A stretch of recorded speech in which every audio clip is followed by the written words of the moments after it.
오늘은 영광을 얻은 야엘이라는 제목으로 말씀을 전하도록 하겠습니다. 이스라엘이 하솔 왕 야빈에 의해서 고통을 받을 때 하나님께서는 한 가정의 주부였었던 드보라를 들어서 사용하시게 됩니다. 물론 그녀가 직접 전쟁에 나가 칼을 들고 싸운 것은 아니었지만 그녀를 하나님의 말씀을 대언하는 대언자로서 사용하신 것입니다. 그리고 하나님은 드보라에게 한 명령을 내리시게 됩니다. 아비노함의 아들 바락에게 가서 납달리 자손과 스불론 자손 10,000명을 거느리고 다볼 산으로 가라라는 이러한 내용이었죠. 이러한 명령을 하자 그렇게 하게 되면 야빈의 이 군대 장관이었었던 시스라와 그의 군대를 바락의 손에 넘겨 줄 것이다 라고 말씀을 하시게 됩니다. 그러나 안타깝게도 우리가 지난번 살펴봤지만 바락은 이 말씀에 대해서 온전한 순종을 보이지 못하게 되죠. 바락은 드보라에게 당신이 나와 함께 가면 가겠지만 가지 않는다면 나도 가지 않을 것이다 라고 말을 했기 때문에 그렇습니다. 바락이 하나님께 크게 쓰임받을 수 있는 이 축복의 기회를 그만 놓쳐버리게 된 것입니다. 그렇다면 그 이유가 무엇이겠습니까? 우리는 두 가지 정도를 생각해 볼 수 있죠. 첫째는 야빈의 군대 장관인 시스라와 그의 군대를 그가 두려워했기 때문에 그렇다는 겁니다. 시스라의 군대는 정규 훈련을 받은 군대이죠. 그리고 그들이 가지고 있는 철병거 900대는 감히 어찌하기 힘든 그런 강력한 무기로 보였을 겁니다. 그에 비해 자신의 모습은 너무나 초라하기에 그지없다라는 것이죠. 납달리 자손과 스불론 자손 10,000명을 모아봤자 오합지졸에 불과하다라는 거죠. 그들은 변변한 무기도 없었고 제대로 된 훈련을 받은 적이 없기 때문에 그렇습니다. 우리가 보통 하는 표현으로선 게임이 되지 않는 전쟁이다라는 겁니다. 그래서 이 바락은 하나님의 그 말씀에 대해서 순종하지 못하는 모습을 보였다라는 겁니다. 이것이 첫 번째 내용이고요. 두 번째는요, 하나님에 대한 그 말씀에 그가 확신이 없었기 때문에 그렇다라는 겁니다. 드보라가 전해준 이 하나님의 약속을 전적으로 그가 신뢰하지 못했다라는 겁니다. 그는 전쟁이 하나님께서 속했다라는 그 내용을 믿지 못했다라는 겁니다. 그러나 우리가 성경을 보면서 알 수 있는 내용이지만 전쟁은 사람에게 속한 것이 아니라 하나님께 속한 것이다 라는 내용이 계속해서 증언되고 있습니다. 즉 하나님이 붙여주시기만 하면 그 전쟁에서 반드시 이길 수 있게 되어진다라는 겁니다. 열왕기 하 6장에 보면 이런 내용이 나옵니다. 어떤 내용이 나오냐 하면요, 이 아람의 왕이 이스라엘과 전쟁을 치르게 됩니다. 그런데 작전이 새어나가게 되어서 자신의 신복 중에 이 내통자가 있는 것을 의심을 하게 됩니다. 그러자 한 신하가 그 내통자가 엘리사다라고 이렇게 이야기를 합니다. 그러자 이 아람의 군대를 총동원을 해서 엘리사가 거주하고 있었던 도단성을 완전히 포위하게 됩니다. 아침에 일어나서 이 엘리사의 종인 게하시가 밖을 나가 보니 아람의 군대가 자신들을 둘러싸고 있는 것을 확인하고 엘리사에게 이 내용을 전하게 됩니다. 그러자 엘리사가 게하시의 눈을 열어달라고 기도를 하는 모습이 나오죠. 그러자 하나님께서 게하시의 눈을 떠서 보게 하시는데 게하시가 본 내용이 무엇입니까? 불말과 불병거가 이들을 둘러싸고 있다라는 사실을 보게 되었다라는 겁니다. 무슨 말입니까? 게하시가 믿음의 눈으로 보니 불말과 불병거를 보게 되어졌다라는 겁니다. 그러나 안타깝게도 바락에게는 그만한 믿음이 없었던 것으로 생각되어집니다. 결국 바락은 자신에게 주어진 영광의 기회를 놓칠 수밖에 없게 됩니다. 그래서 드보라가 이번에 가는 길에서는 네가 영광을 얻지 못할 것이다 라고 말씀을 하죠. 무슨 영광입니까? 이 바락이 사사로서 하나님께 쓰임을 받는 영광스러운 모습이죠. 이번 전쟁에서 적의 우두머리를 죽이고 이스라엘 온 백성들에게 전쟁 영웅이 되는 영광입니다. 이 전쟁 이후로 사사로서 이스라엘의 리더로서 리더십을 발휘할 수 있는 그런 영광스러운 모습이었다라는 겁니다. 그런데 안타깝게도 이 바락이 온전한 순종이 아니라 조건부의 순종을 하게 되었다라는 겁니다. 인간적인 방법을 계산으로 또 자신의 눈에 그럴듯해 보이는 사람을 의지하는 방법으로 자신의 그 선택의 모습을 보이게 되었다라는 겁니다. 그 결과가 무엇입니까? 하나님께서 이 바락에게 주시고자 했었던 영광을 본인이 발로 차버리게 되었다라는 겁니다. 여러분, 그렇다면 전쟁의 향방은 어떻게 되었겠습니까? 바락은 드보라가 전한 말씀대로 스불론 자손과 납달리 자손 10,000명을 모아서 다볼산에 모으게 됩니다. 그런데 왜 하필 다볼산인가 라는 사실에 대해서 우리가 한번 생각을 해볼 필요가 있는데요. 이 다볼산은 사실 무기또에 있는 산입니다. 이곳이 어떤 의미인가 하면요, 훗날 이곳에서 이 예수님이 변모한 변화산이다 라고 알려진 곳입니다. 그리고 이 무기또라는 지역은 전략적으로 매우 중요한 지역에 속합니다. 이곳을 장악하는 세력은 이집트와 그리고 팔레스타인 해안 평야에서 갈릴리, 시리아 등으로 통하는 이 내륙으로 가는 길을 장악할 수 있기 때문에 그렇습니다. 이 다볼산은 해발 576m의 무덤처럼 둥글게 생긴 산이어서 천연의 요새와 같은 모습을 가졌습니다. 주변 공간이 탁 트여 있기 때문에 들어오는 적군들을 쉽게 파악할 수 있는 곳이고 쉽게 방어할 수 있는 곳입니다. 정상 부분이 평평하게 되어져 있어서 그 위에서 대규모의 병력이 거주하고 훈련하기에 좋은 그러한 공간이었다라는 겁니다. 게다가 납달리와 스불론 지파의 이 접경 지역에 있는 곳이기 때문에 두 병력이 한 번에 같이 모일 수 있는 매우 좋은 위치에 있습니다. 한편으로는 이 전쟁의 승리는 사실 최후의 영적 전쟁의 모델로서도 나타나게 되는데요. 아까 말씀을 드렸지만 다볼산은 무기또에 있는 산이었다라고 말씀을 드렸습니다. 요한계시록 16장 16절을 보게 되면요, 이 사탄이 악한 왕들을 모아서 하나님의 백성들을 대적하는 모습이 나오는데, 그들이 모여있는 곳의 이름이 히브리 음역으로 하면 아마겟돈이라고 불리우는 지역입니다.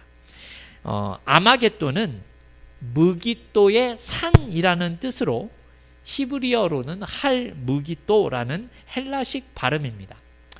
다시 말씀드리면 아마겟돈은 무기또의 산, 곧 다볼산을 의미한다라는 것이죠. 이 다볼산에서의 승리가 후일에 이 요한계시록에 나오는 사탄과의 영적 전쟁에서 승리를 예견해주고 있다라는 내용도 담겨져 있다라는 겁니다. 즉, 이 납달리 자손과 스불론 자손이 다볼산에 모였다라는 소식이 이 야빈의 군대 장관인 시스라에게 들리게 됩니다. 우리 12절과 13절 말씀을 우리 같이 한번 읽어보겠습니다.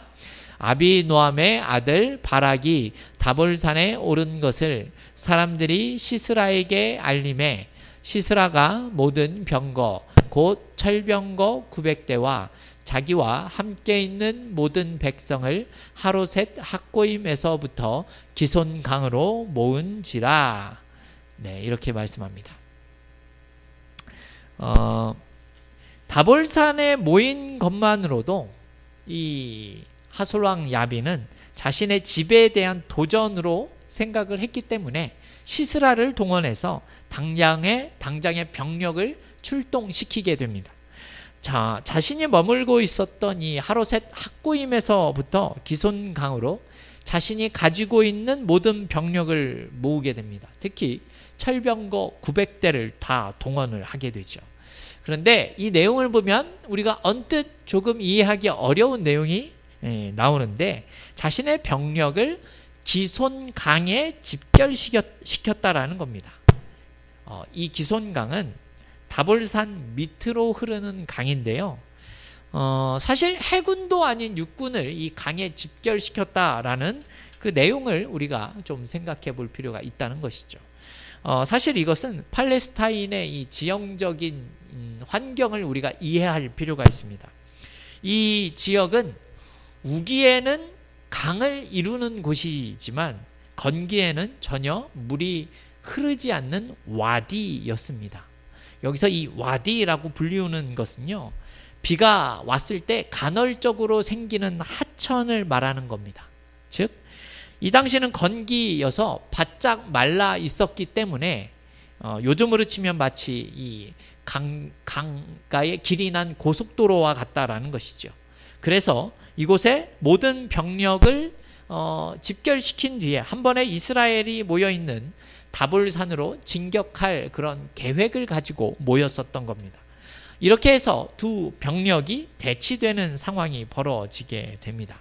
우리 14절과 15절 말씀도 같이 한번 읽어보겠습니다. 드보라가 바락에게 이르되 일어나라, 이는 여호와께서 시스라를 내 손에 넘겨주신 날이라. 여호와께서 너의 앞서 나가지 아니하시느냐 하는지라. 이에 바락이 10,000명을 거느리고 다볼산에서 내려가니 여호와께서 바락 앞에서 시스라와 그의 모든 병거와 그의 온 군대를 칼날로 혼란에 빠지게 하심에 시스라가 병거에서 내려 걸어서 도망한지라. 아멘.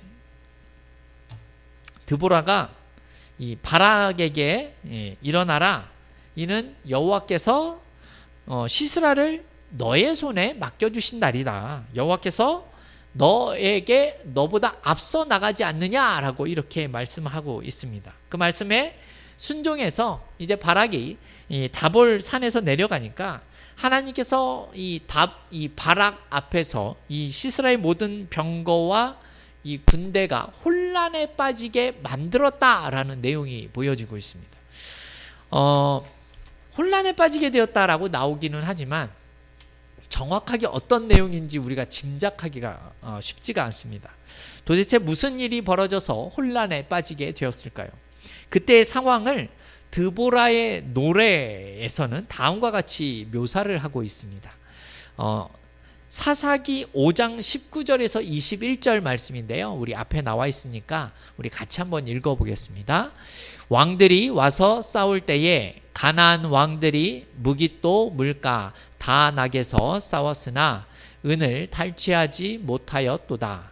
별들이 하늘에서부터 싸우되 그들이 다니는 길에서 시스라와 싸웠도다. 기손강은 그 무리를 표류시켰으니 이 기손강은 옛 강이라. 내 영혼아, 내가 힘있는 자를 밟았도다. 아멘. 기손강이 그 무리를 표류시켰다라는 내용이 나옵니다. 여러분, 이게 어떠한 뜻으로 보여지겠습니까? 갑자기 표류하게 되었다라는 것은 이 기손강에 갑자기 물이 불어나게 되었다라는 뜻이죠. 그렇다면 그 물이 어디에서 생겨난 것입니까?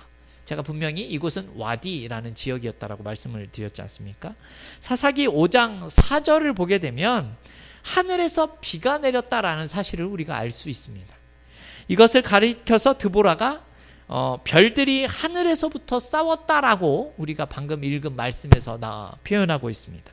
갑자기 비가 내려 불어나서 그들이 혼비백산할 수밖에 없었다라는 겁니다. 여러분, 잘 한번 생각해 보십시오. 마른 와디였었던 곳이 물이 불어나서 강이 되었습니다. 그곳에 지금 시스라와 그의 군대가 철병거 900대를 가지고 있지 않습니까? 여러분, 물이 가득 차 있는 곳에서 병거가 힘을 발휘할 수 있겠습니까? 그럴 수가 없지요. 오히려 방해물이고 결국 고철덩이밖에는 될 수가 없는 상황입니다. 여러분 그 홍해 바다에서 바다에 수장되었었던 애굽의 군대를 기억하십니까? 그래서 바락을 비롯한 그의 군사들은 군대를 버리고 도망할 수밖에 없었던 겁니다. 여러분 이 내용을 한번 생각을 해보십시오. 이 전쟁은 하나님께 속한 전쟁이었다라는 사실을 우리가 다시 한번 확인할 수 있는 그런 내용이었다라는 겁니다. 그래서 바락은 도망치는 그들을 추격하여 전멸을 시키게 됩니다. 16절을 보면 이런 내용이 나오는데요. 시스라에 온 군대가 다 칼에 엎드려졌고 한 사람도 남은 자가 없었다, 이런 표현이 나옵니다. 그러나 그 내용에서 시스라를 체포하거나 죽였다라는 내용은 나오지 않죠. 이미 이 드보라를 통해서 예언한 대로 그를 죽일 수 있는 영광이 그에게서 떠난 겁니다. 오늘 본문은 그 영광이 누구에게로 갔는지 표현을 하고 있습니다. 우리 17절에 나온 내용을 같이 한번 읽어볼까요? 17절입니다. 시스라가 걸어서 도망하여 겐사람 헤벨의 아내 야엘의 장막에 이르렀으니 이는 하솔 왕 야빈과 겐사람 헤벨의 집 사이에는 화평이 있음이라. 아멘. 이 말씀을 보게 되면 도망한 곳이 어디냐면 겐사람 헤벨의 아내인 야엘의 장막이었다, 이렇게 표현을 하고 있습니다. 여러분 그렇다면 여기 나오는 겐사람 헤벨은 누구입니까? 11절을 보게 되면 제가 한번 읽어보겠습니다. 11절입니다. 모세의 장인 호밥의 자손 중 겐사람 헤벨이 떠나 게데스에 가까운 사하나님 상수리 나무 곁에 이르러 장막을 쳤더라, 이렇게 말씀하고 있습니다. 한마디로 말씀을 드리면 겐사람은 모세의 장인의 민족입니다. 그리고 헤벨은 그의 후손입니다. 이들이 유다 자손과 함께 남방 지역에 정착하여 살던 겐사람 중에서 이 헤벨과 그의 가족이 그곳을 떠나서 지금 북쪽 게데스 근처에 이주해서 살게 되어졌다라는 겁니다. 그런데 시스라와 헤벨은 좋은 관계를 맺고 지내는 이 사이였다라는 것이죠. 그래서 그의 집으로 피신을 했었던 겁니다. 그런데 마침 그 집에 헤벨의 아내 야엘이 있습니다. 이 야엘이 시스라를 영접하지요. 집에 들여서 목마른 시스라에게 우유를 마시게 합니다.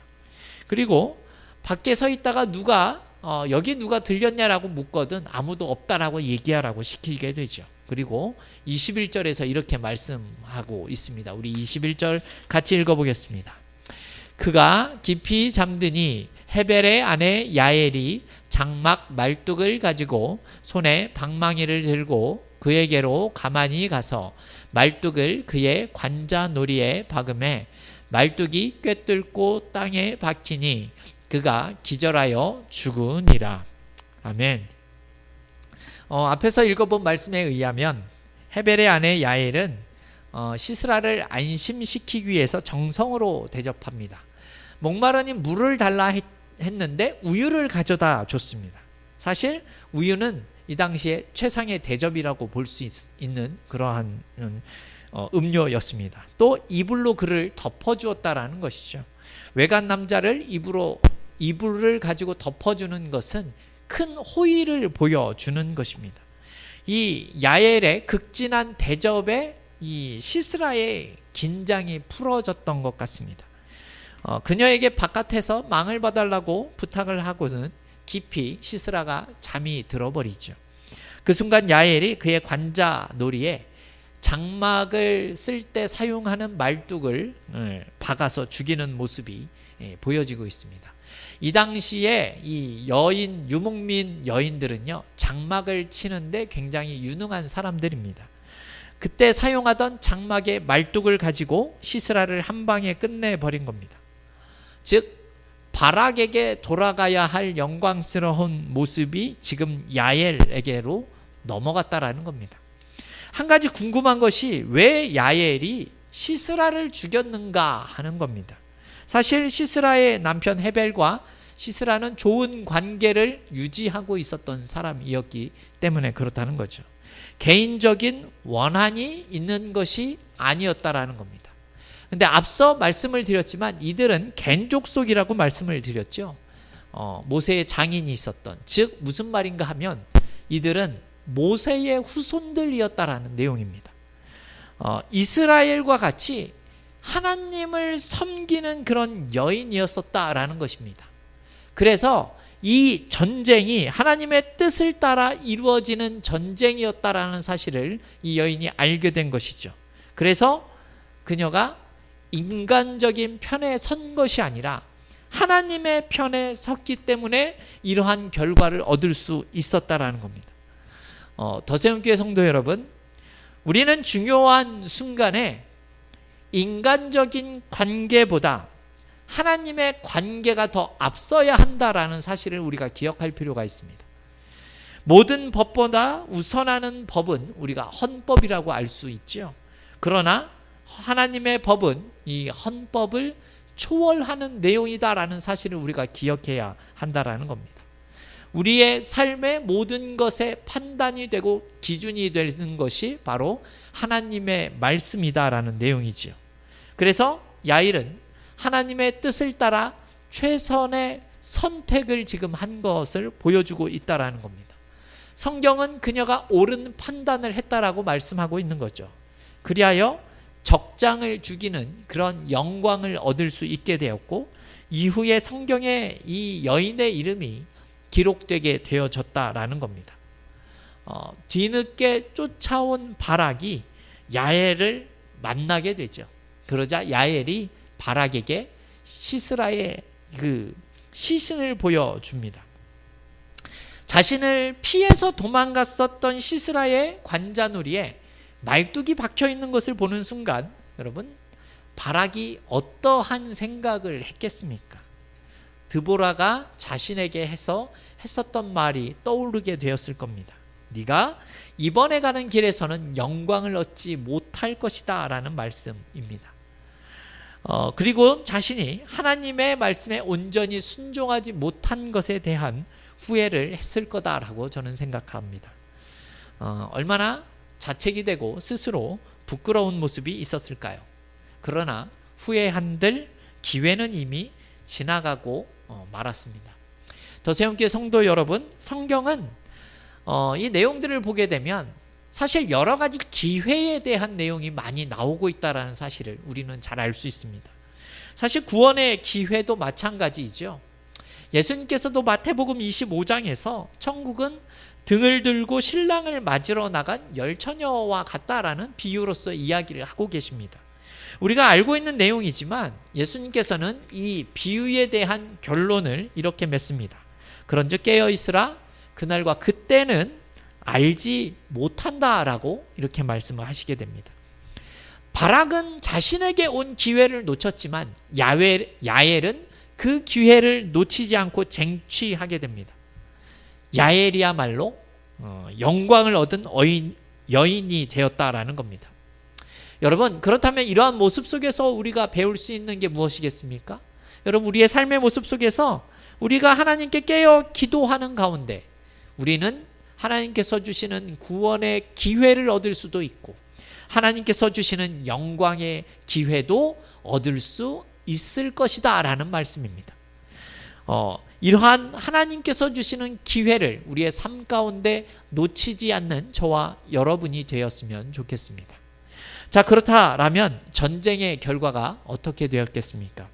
23절과 24절을 보게 되면 하나님이 가나안 왕 이 야빈, 하소랑 이 야빈을 이스라엘 앞에 굴복하게 하셔서 이스라엘 자손이 이 가나안 왕 야빈을 점점 더 눌러서 결국 진멸을 했다라는 내용이 나오고 있습니다.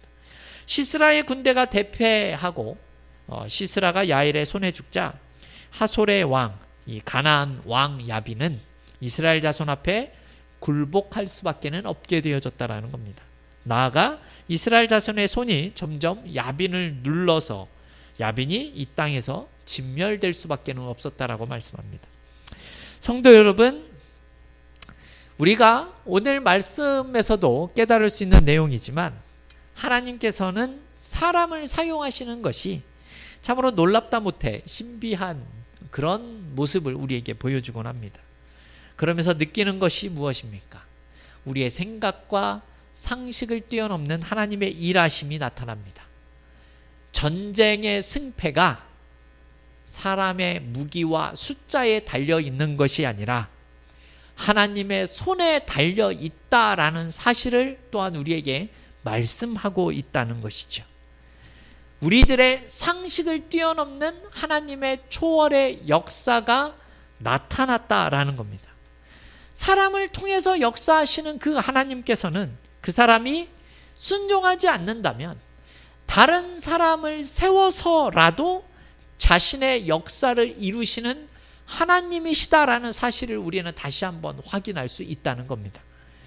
바락은 불순종했지만 결국 야엘이라는 한 여인에 의해서 시스라의 목숨이 떨어지게 됩니다. 여러분, 이 내용에서 우리는 약간의 불순종이라도 그것으로 하나님의 영광을 얻을 수 없다라는 사실을 다시 한번 알게 됩니다. 영광이라는 것은 순종하는 자들의 몫이기 때문에 그렇습니다. 오늘 우리도 이러한 전쟁은 아니지만 우리의 삶에서 우리는 늘 영적 전쟁을 치르는 것이 사실입니다. 우리가 사탄을 이기지 못하는 것은 우리에게 그 어떤 기술이나 능력이 부족해서가 아니라 그 가운데 우리의 불순종이 있기 때문임을 우리가 기억할 필요가 있다는 것이죠. 말씀대로 온전히 순종하지 못하면 하나님의 그 영광된 모습을 우리가 얻을 수 없음을 기억해야 할 것입니다. 바락의 길에서 돌이켜야 하고 우리는 그 일을 뒤로 미루지 말아야 한다라는 사실을 알게 됩니다. 하나님께서 주신 이 기회를 마지막이라고 생각하고 야엘처럼 믿음의 결단을 하며 살아가는 모습이 우리에게 필요하다라는 사실이죠. 더세움교회 성도 여러분, 우리 모두는 이 하나님의 말씀에 온전히 순종함을 통하여서 하나님께서 일으키시는 놀라운 기적의 그 순간을 날마다 체험하며 살아갈 수 있기를 주님의 이름으로 축원합니다.